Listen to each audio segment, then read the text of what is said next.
Jeez, I wasn't centered at all. I guess I have to sit up like this. Anyways, I just got out of seeing Madam Web, the new Sony Universe Spider-Man character, Marvel SUMC, blah blah blah blah blah.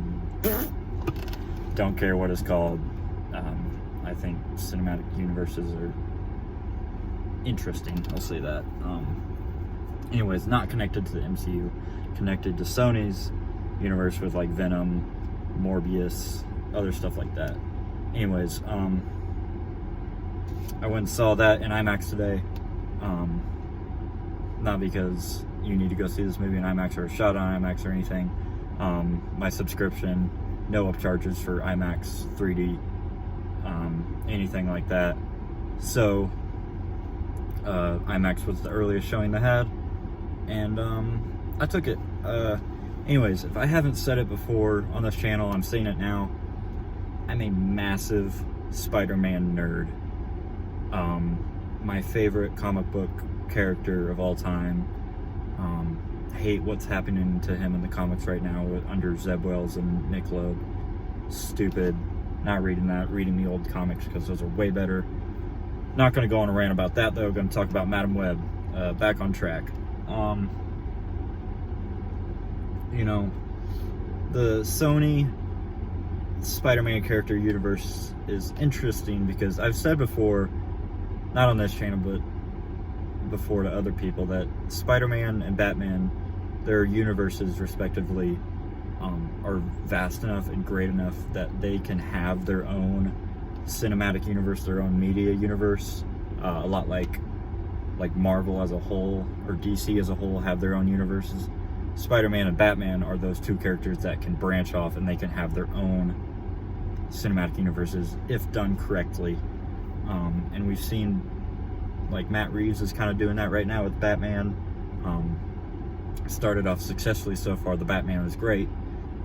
The Penguin, it looks promising. He has plans for an Arkham Asylum TV show. The Batman Part 2 obviously coming out next year, I think. However, Sony's been a little rocky with their Spider-Man universe. I think Venom is a fun film. I think has a lot of redeeming qualities. I don't think it's astounding at all. And its follow-up, Let There Be Carnage, I think is a huge step back.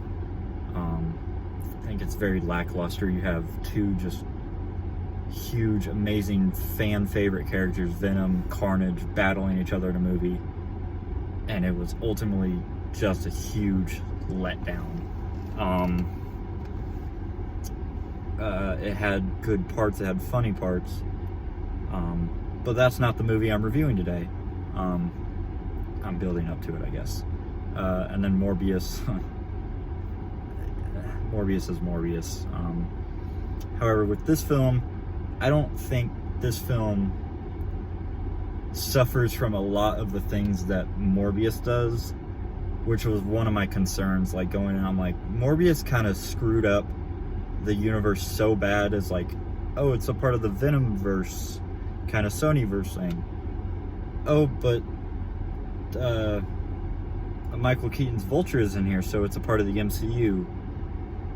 Oh no, but there's images of Raimi's Spider-Man, so it's a Raimiverse film. Oh no, it's just a huge freaking mess that sucked. And it had something to do with about that Spider-Man. Yeah, stupid movie. This movie thankfully didn't suffer from that. It didn't have any ties to any of the Venom, Morbius. It didn't have anything that referenced the MCU. It didn't have any references to Raimi Spider-Man,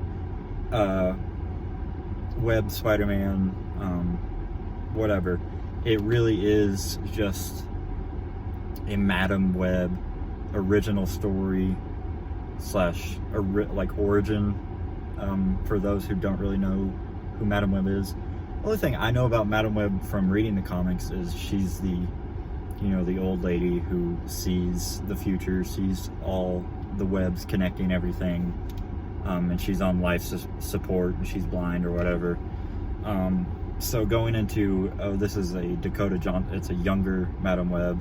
You got Sydney Sweeney playing Spider-Woman, and these other two girls playing other Spider-Woman. Why is everyone pulling up next to me? Like, we've got a huge parking lot here, and everyone is just interrupting my video by distracting me and making me feel self-conscious about myself.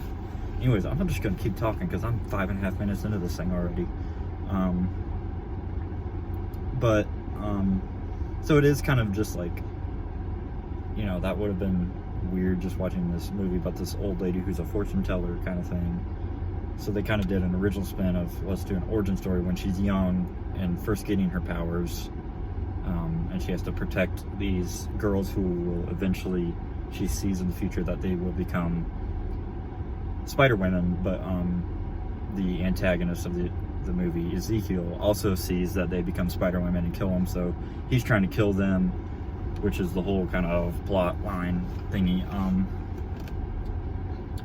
So I think this movie, you know, despite it getting review bombed, like all Marvel properties that aren't under the Disney name do, I don't think it's as bad as people are saying. I think it's flawed.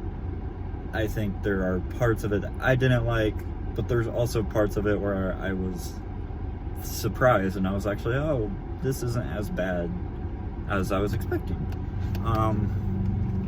One of the things I didn't like is the antagonist, Ezekiel. If you read the comics, you know anything about Ezekiel, he's a pretty gnarly dude in the comics. Like, he's one of those that take Marvel from that like kind of Disney name, like, oh, it's family friendly, Marvel's for kids, DC's for adults.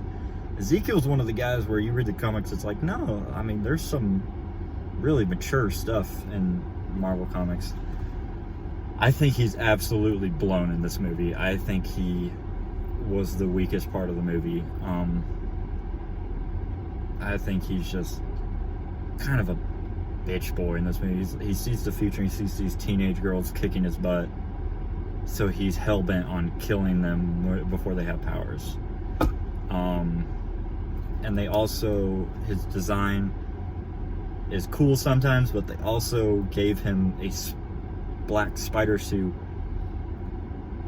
Stupid. I hated the black spider suit. This really felt like it was only there to make kind of the more casual audience, the less, you know, the non-thinking audience go, oh, bad Spider-Man. Oh, cool, it's a Spider-Man movie. I hated that, so I'm not gonna go into that.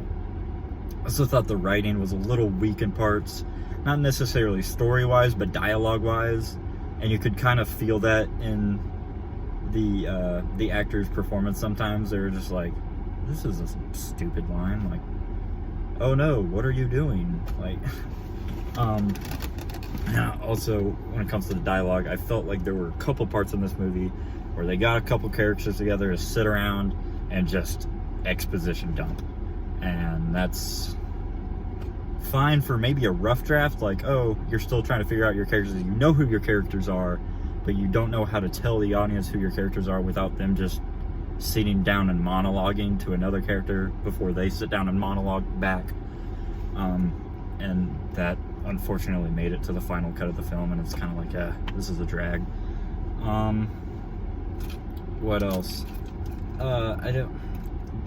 Ben Parker's and Mary Parker's and the birth of Peter Parker felt kind of forced in this movie. Like, it didn't really feel like it had a place other than, again, to make people go, oh, it's a Spider-Man movie, that's Peter Parker, it's a Spider-Man movie, that's Uncle Ben. I feel like you could have completely renamed the characters and there would have been anything different. Like, they don't, like, it really had nothing to do with Uncle Ben or Peter Parker or anything. It's just like, it just felt like a reference more than anything. Not to say that their characters didn't serve a point in the film. They just didn't serve a point as the characters they are representing. Anyways, other than that, there's a lot of fun action sequences during the third act that I was like, oh, that's cool. And then there's some cool camera work with the spider, kind of whole spider, like turning it upside down and going on walls and stuff. That was fun. During the final battle, though, there's some really goofy camera work that had me kind of like, oh, that kind of sucked. But other than that, I really don't think this film is as bad as the early reviews are making it out to be. I still think it's a fun time at the theater. I think it's a huge step above Morbius. You know, this is Sony doing something right with the Spider-Man universe especially compared to Morbius. Overall, though, I think, you know, there's still room for improvement. But it was still a fun time. It pleased me more than I thought it would. So yeah, that's all I really have to say about that. I'm sorry this one is a little longer, but yeah, go check this one out if you're interested. Form your own opinion. Maybe you'll hate it. Maybe you'll be kind of surprised by it like I was. Overall, yeah. Have a good one.